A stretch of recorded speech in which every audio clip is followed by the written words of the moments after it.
You're listening to the Fan2Fan Podcast, and on this episode, we continue our conversation about 1994's never-released, Roger Corman-produced Fantastic Four movie. It's clobbering time. Here we go.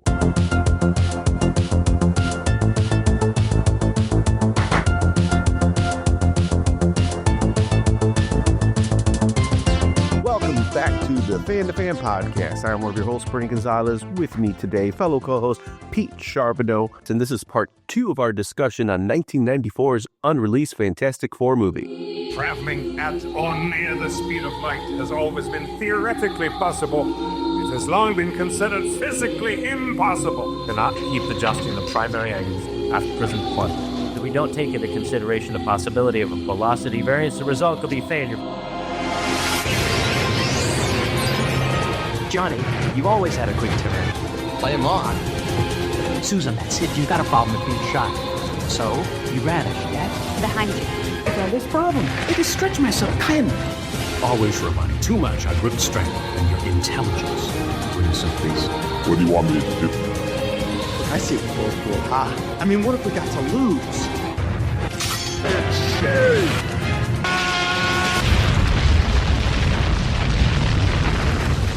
I guess my first real what the fuck moment came, and again, I will plead ignorance on this to an extent, but you know, the film opens up and they're in grad school. Reed Richards and George Gaines is leading the class. He's explaining quantum physics or physics, whatever.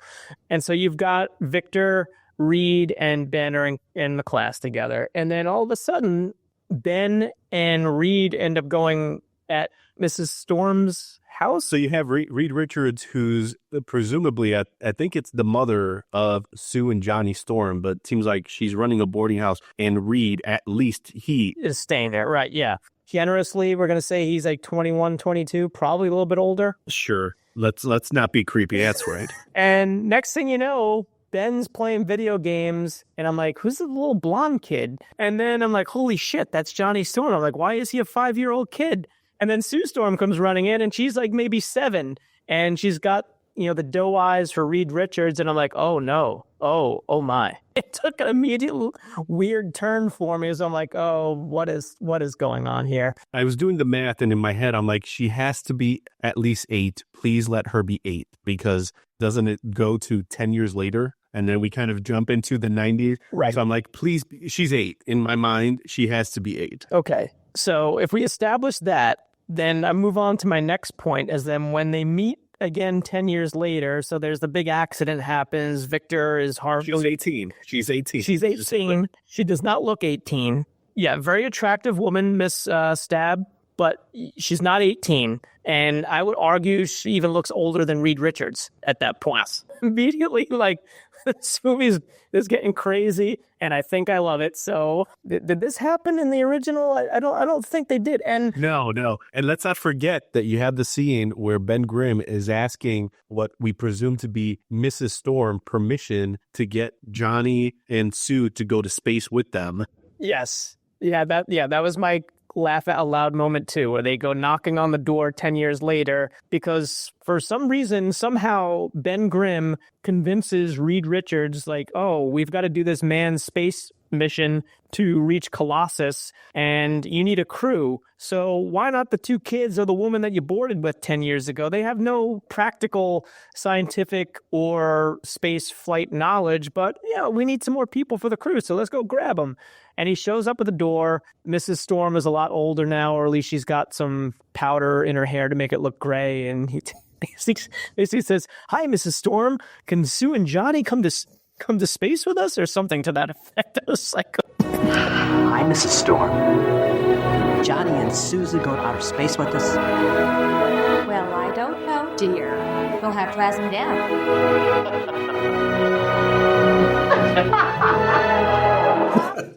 And it's said with that level of naivety. I mean, it really is kind of like, oh, you guys are being serious. This isn't a legitimate joke that's being said. Oh, okay, fair enough. Anyone for a ride in a rocket ship? I'll drive.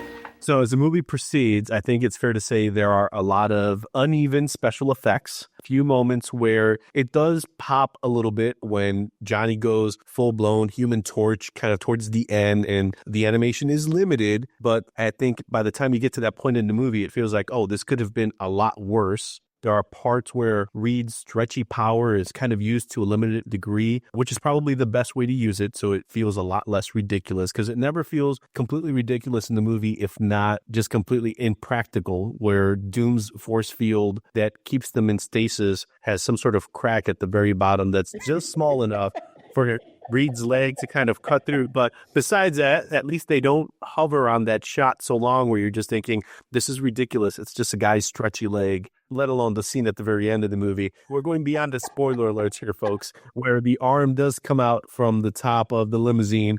I can only imagine the crew member inside the limo just waving that poor thing made out of who knows what, just to make sure that effect, guys, he's stretchy.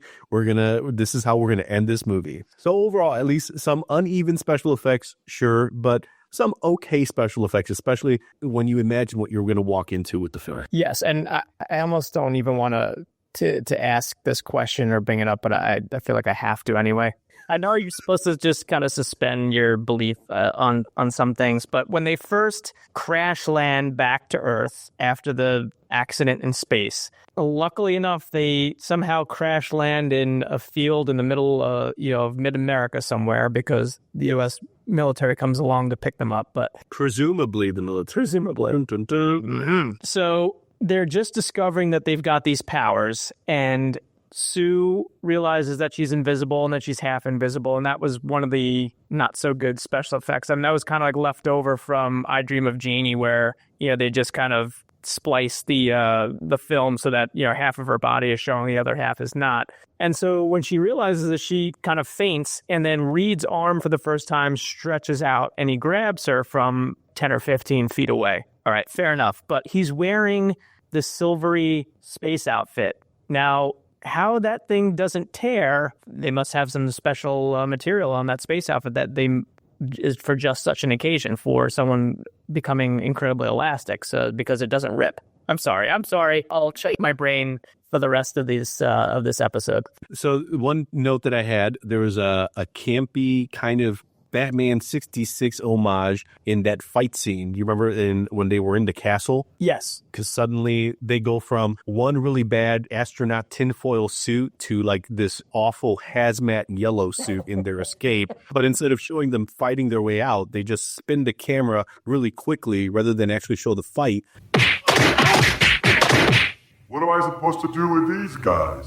Talk to them. You've got a captive audience. We'll be back in 10 minutes. And then there's the actual moment where Johnny actually says, like, holy Freud, Batman in the scene. I thought, okay, well, obviously they understand the level of campiness that's involved with this. So yeah, I'm glad you caught that. I wrote that down too. I'm like, wow, they're using DC Batman in a Marvel movie. That's pretty ballsy right there. Yes. I'm trying to think a few other things that I thought were decent. The Latveria castle, all things being equal, and this is where I should not have had many expectations for the movie, because that's where I would have failed miserably anyway. But to give Dr. Doom more of a connection to Latveria. But I have to say, whatever matte paintings they had for his castle, they were pretty decent. It was reminding me, the first scene where you see him sitting on his throne and he does one of his bellowing guffaws. It was reminding me of Masters of the Universe a little bit. Absolutely, yes, with Skeletor. And that scene, his palace, his room, you could tell it was definitely like a mirrored effect, where whatever CGI artist went in, did one side and just said, all right, you know what, I'm just going to flip it and this will work perfectly fine. And I have to say, one thing I will give them credit for, and I don't know how much it costs for them to put it together, but the Thing suit, while up close, doesn't look great. And if you look at still images, it's not the best looking, but I give them credit for the animatronics to make the mouth emote. Like there's like lip curls going on there, and it doesn't always necessarily match with the dialogue that's coming out of the actor. But again, given for the time and what I can only assume were the budget constraints, I thought they did a pretty decent job in making that movable and at least attempt to not just be like an opening and closing mouth. it was at least reminiscent of the same techniques they used in the 1990 Teenage Mutant Ninja Turtles movie. And so something about the way they kind of sculpted the suit, but absolutely, like you mentioned, with the face animatronics, I think it's fair to say they probably didn't have the budgets or the resources that the TMNT crew had, but from what they had, it looked decent. And I think they were smart enough to keep the thing in shadows. Same with Dr. Doom. There were a lot of scenes where it made sense to keep him ominous, but it also worked with the character to keep him in the dark and probably to give him the right textures, the right mood, and play down the fact that this was definitely kind of like a DIY effort. Sure. And, and that reminds me of the conversation we had when we talked about The Thing, where Rob Bottin specifically mentioned that, like, he wanted it lit darker so you couldn't give up the illusion that you were looking at this horrible alien creature. Like, he didn't want any of the strings, not that there were strings, but any of the seams to show. And this, I don't know if the same thought went into this, but if it did, then kudos to them, because that was effective. Yes, and speaking of seams, the Fantastic Four costumes were okay. They make it a point in the movie to say that Sue Storm actually made them, so they are very much homemade, but they are essentially just blue spandex with the 4 sewed on to their chest. But all things being equal, it works for them, and there actually are 3 times where the Thing gets to say, "It's clobbering time." So there's some moments there that acknowledge the roots from the comic book. So there's a few moments there that really worked. And the theme music, what'd you think of it? I was actually impressed. I read afterwards that they spent a decent amount of money and they hired a full orchestra. And that makes sense, because my initial thought was, they lifted this music from, they paid something to get an actual decent score. There was hints of Empire Strikes Back to it. There was hints of Superman, Raiders of the Lost Ark. There were bits and pieces where I kind of felt that, John Williams-esque soaringness to it. So there was like this, it was giving it a sense of grandeur that, maybe what you were seeing on screen didn't live up to, but I was pretty impressed with what they came up with for the score.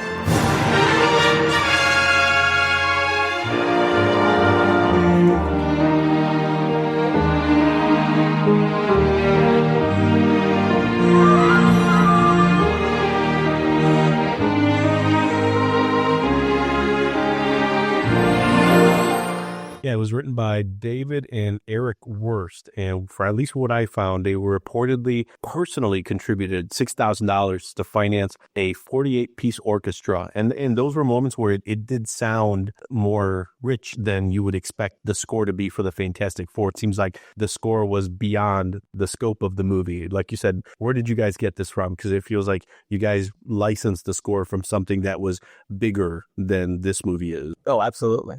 Going back, because I didn't mention too much of the crew, but mentioning David and Eric Wurst, who did the score, Oli Sassoon, who at some point in the making of documentary that I referenced, they thought that he was the bastard child of the Dow Sassoon, which I thought it's kind of an interesting one to make. He directed music videos. Before Fantastic Four, he directed Blood Fist 3. Again, not Blood Fist 1 or 2, but the third. And then after Fantastic Four, he directs episodes of Xena, Viper, Silk Stockings, and Mutant X. Scott Billups did the computer visual effects, so he was responsible for that mirroring of the throne room for Dr. Doom. And the special effects makeup was John Vulich and Everett Burrell of Optic Nerve, and they were the ones who actually built the Thing's suit and put all of that together. So they definitely deserve a lot of props. There's a lot of camp in this movie. I think there's a lot of acknowledgement of its low budget, but it's just like also brimming with love. Like, you could tell that the people that did this enjoyed doing this and wanted to do this. Oh yeah. This was, again, reading the article afterwards, like the cast and crew were all about this. There's definitely, like you said, there's a lot of love involved in this. It's not a half-assed production. It was certainly a low-budget production, but this wasn't something that they just threw together. They took this seriously. You could tell that they were punching the clock and putting in the effort to give the best performances that they could. I mean, that being said, there's some really laughable moments. And this probably goes back to why I didn't think that Alex Hyde White did the best job as Reed Richards. There was times when I felt his sense of urgency should have been a lot more, given what was going on in the scene, that he would just kind of like roll along or didn't really look all that concerned about things. And then he gives Johnny a look over, and he literally says at one point, he's like, look at you. Kind of longingly looks at him for an extra beat or two and then just walks out of the room. It was some really disturbing things going on as far as like acting choices where I was really confused. Well, it felt like there, especially with Rebecca Stabb and with Jay Underwood, there were a lot of choices made in their acting that felt like the kind of stuff that I saw in like 90s NBC sitcoms. They were tuning that Seinfeld, Wings, all those types of shows on NBC where it's like, yeah, they would have perfectly fit in those lineups. Whereas Alex Hyde White was just kind of like, okay, you're falling asleep here. And you've got someone like Michael Bailey Smith who has such a physical presence. And that, you know what? That's another moment I thought. It's like, all right, so Ben Grimm is in the same university level super physics class that Victor Von Doom and Reed Richards is in. Yet, he still comes across at the end as kind of like a bit of a dope. It's like, obviously he made it into that class. So unless he just snuck in that day to kind of mess with his two buddies, I would imagine he's a pretty smart guy. That's what I was thinking too. Yeah. I mean, that was my other kind of small issue is that they really just kind of barrel on into a series of beats. Like, certain things have to happen and then they kind of just go through them really quickly at the start. So I think maybe they're taking for granted a little bit more that you knew the characters and what was supposed to happen. They were trying to just get into more of the main plot. But I feel like all these things happen at the beginning and they happen pretty fast. And you don't really know, is Ben Grimm, is he in that program or is he whatever? Yeah, they're friends, but the motivations I think could have been built out a little bit better. There was definitely some confusion involved. I was doing a few double takes about watching the movie. I'm like, what happened there? What's going on? Look at you. The Fantastic Four.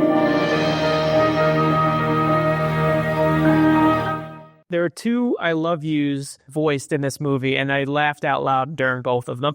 Highly emotionally charged moments, and I'm on my couch laughing my ass off. The first one comes from Alicia Masters, Kat Green, Ben Grimm's love interest, where she's kind of, I think Dr. Doom has her at this point. And prior to that, there's a scene where she's lovingly sculpting Ben Grimm's face out of clay. And it really brought me back to the Lionel Richie Hello video. So they somehow develop a love interest, although I'm not quite sure exactly how. It didn't seem like they spent enough time together for someone to profess their love. But, we'll go with it. And so she's kind of being held, not really choked, but, grasped by Dr. Doom. And she just kind of whispers in, I love you. It comes out so breathless, but it almost sounded like she was just tired. So it wasn't, I don't know if there's any emotion to it. It was just like, I'm really exhausted right now, but. Well, based on a Roger Corman shooting schedule, it is actually very logistically, it's very possible. She was exhausted. But this is your big I love you scene. I need all the energy you can muster. That's all I can give you, Roger. Cut. And then the second I love you is obviously Sue Storm to Reed Richards.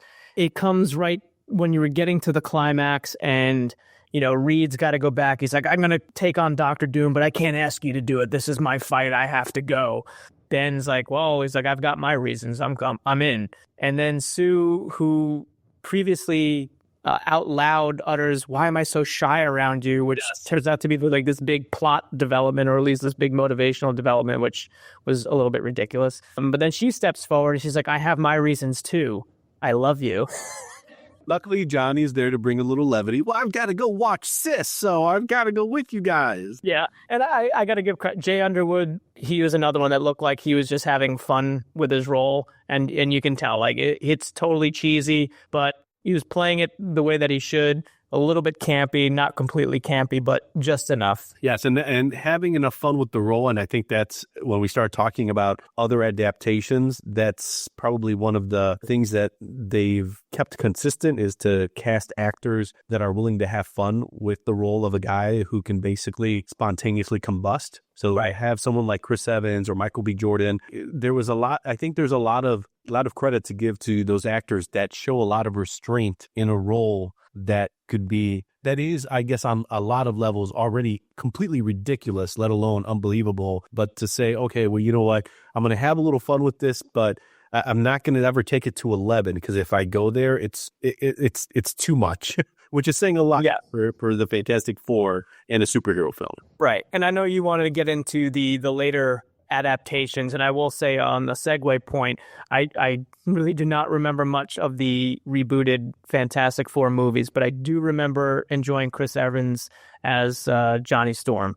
Couldn't tell you specifically what it was, but there was that general feeling. Again, like I think he was having fun with the role, Yes. and it came across on screen. And I'm like, all right, well, here's one person at least bringing something to this movie that, for me at least, in all other forms, was really forgettable. I didn't see the latest one, the Josh Trank one, but the other two, the Fantastic Four and the Rise of the Silver Surfer, I did see, but I feel like I was almost like checking a box. Like I felt like I had to see it, and there wasn't much investment on my part. The great thing about this 1994 Fantastic Four film, it's got a great story, whether you've seen the film or not. And hopefully this discussion, if you have not seen it, makes you want to see it. If you've already seen it, it adds an extra layer to it. But I think just as important as the before, during is also the after, because Fantastic Four was scheduled to be released in 1994. And then you have Blade released in 1998, X-Men in 2000, Blade 2 and Spider-Man come out in 2002, Daredevil, X-Men 2, The Hulk, they're released in 2003, Punisher, Spider-Man, Blade 3 come out in 2004. And then to go back to some familiar names here, you have Brandt Eichinger and Constantine Films. They actually continued negotiations to produce a big budget adaptation of Fantastic Four ever since 1994. And they were speaking with directors, including Chris Columbus, who did Home Alone 1 and 2 and Miss Doubtfire, Peyton Reed, who would connect to the Marvel Universe again because he directed Ant-Man, Peter Siegel, who directed 50 First Dates, Get Smart and Tommy Boy. But eventually, production for what becomes the 20th Century Fox version of the Fantastic Four is in 2004, and with an estimated $90 million budget, we see the film in 2005. And won't go over it in detail. There's nothing, I really don't enjoy that movie. Like you said, there's a few moments with Chris Evans. Fat said it's directed by Tim Story, who'd predominantly come from sitcom TV, and maybe that was their motivation. If we're going to tell a family story, let's bring in a guy who's directed families on screen and families that don't get along, so we can play with that dynamic, because that's essentially what the Fantastic Four is. And then to continue that with 2007's Fantastic Four, Rise of the Silver Surfer, and then to go to the 2015 Josh Trank movie, which was completely lambasted. People were not very happy with that release. But I think it goes to something you mentioned earlier, is that you said you're not necessarily a big fan of the Fantastic Four, right? Correct, yeah. I think it's a tough concept to wrap around, because you have these four superheroes, and these are discussions that I've had a bit with my buddy Andre and heard him in a few episodes. But I think anytime we've talked about the Fantastic Four, at least from our very humble opinions, we've always thought it makes more sense to approach them from more of the scientific explorer perspective than maybe from the superhero perspective.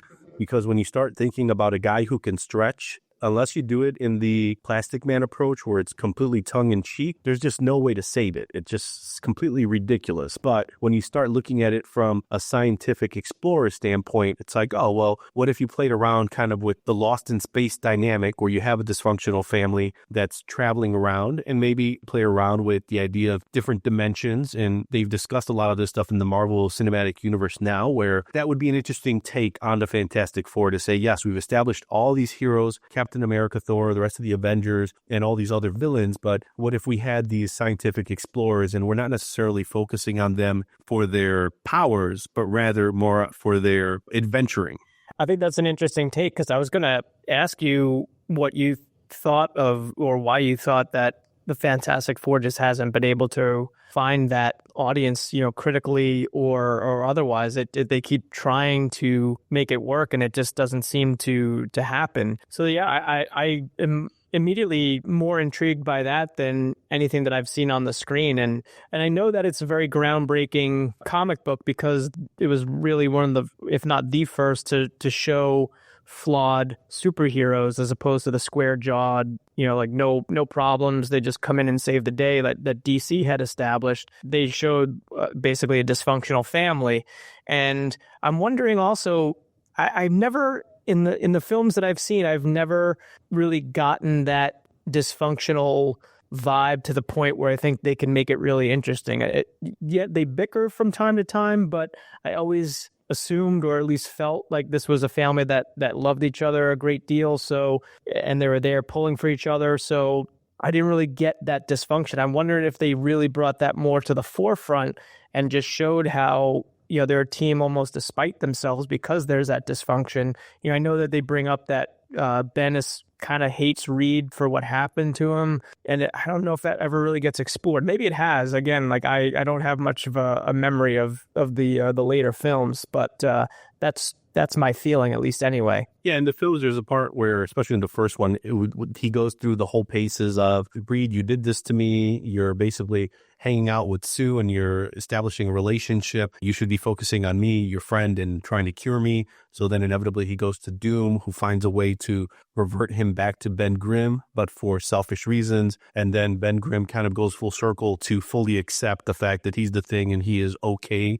being the Thing and everything that goes with it. But I think it's a perspective that came with the comic. And like you said, it was different and it had a different pace, a different tone that what was coming before it. But to go from that version to all these different iterations to the more grounded, the fact that these heroes are now based in a real world. I think if Marvel, and again, humble opinion from one fan, but if they wanted to do a version of that Fantastic Four that would work, at least I would say maybe move away from the dysfunctional family and actually treat them more as like a team, but a team whose skill set works. So you can't have it so unbalanced that you and I would think, well, why would Human Torch be on here? Obviously, he's a hothead pilot. That's probably the antithesis of what Reed Richards would want on the team. He would want dependability and balance and someone that he could count on. Right. So I think it would say, all right, well, you have these characters, but maybe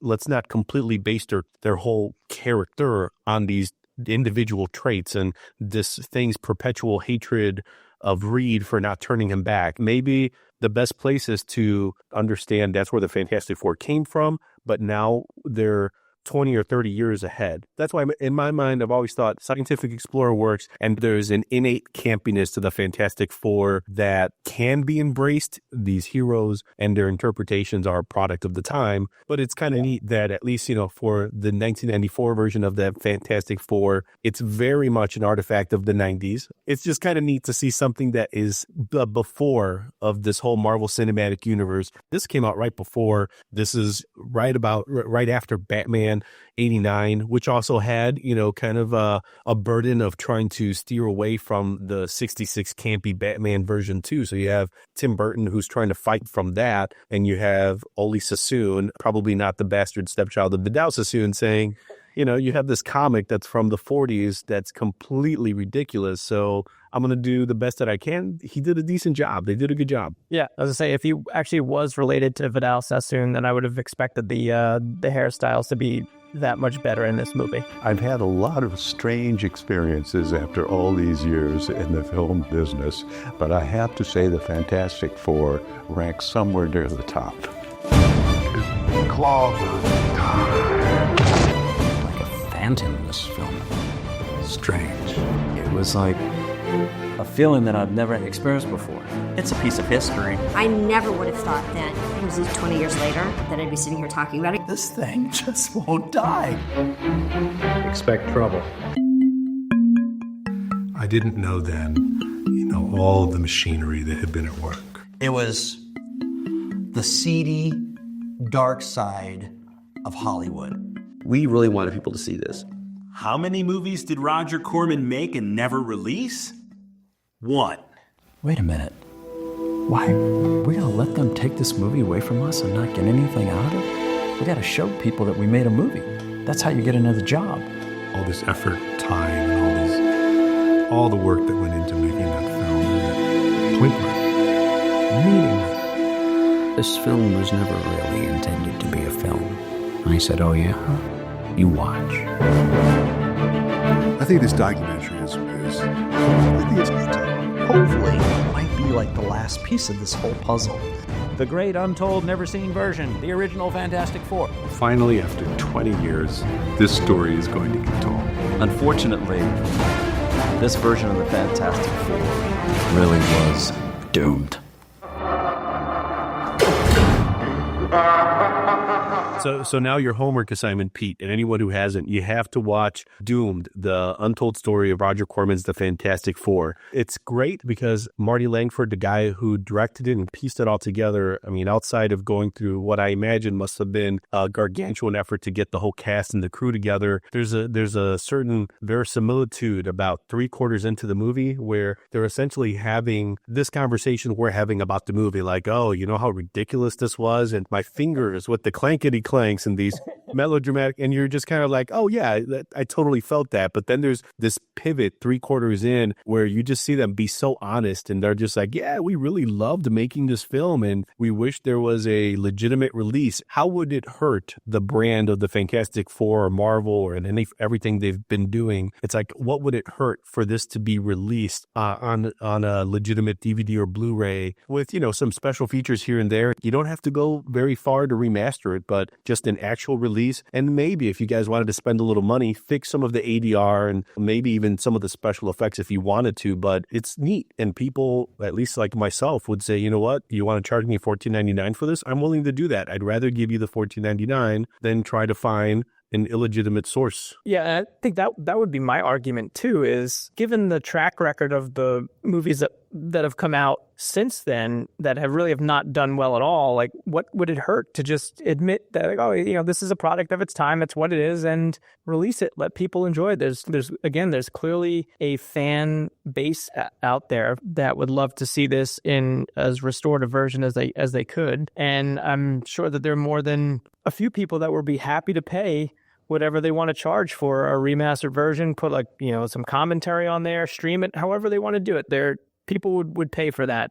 I mean, for crying out loud, Reed Richards gets married in his Fantastic Four suit. That's right. I mean, it needs to be seen. That's right. Yes. And I think it's a place where if it was legitimately released, while this would be the altruistic reason for it, I think there would be a sense of vindication for the cast and the crew to say, we made this thing, it's beloved by fans. And in the same way, I think it's kind of a good perspective where I knew, you know, I loved comics, I knew about the movie, saw it, and then you just saw it in earnest, but you knew the history and all the baggage that came with the movie, but to both walk away with the same sentiment. This isn't as bad as people say it is. So if you release it, not only would a lot of fans enjoy that, but I think there'd be something that, you know, it'd be almost like a reparation that you would be making to the cast to say, you know, just to let you know, this really isn't that bad. Yes, it has some issues, but you guys did a pretty good job. And how cool would it be to let the cast go on a little mini tour around the country to some big cities and have screenings and have them up on stage and, you know, kind of take that proverbial bow that they weren't allowed to take when they made it, you know, to go up there, do a little Q&A afterwards. I think that would be a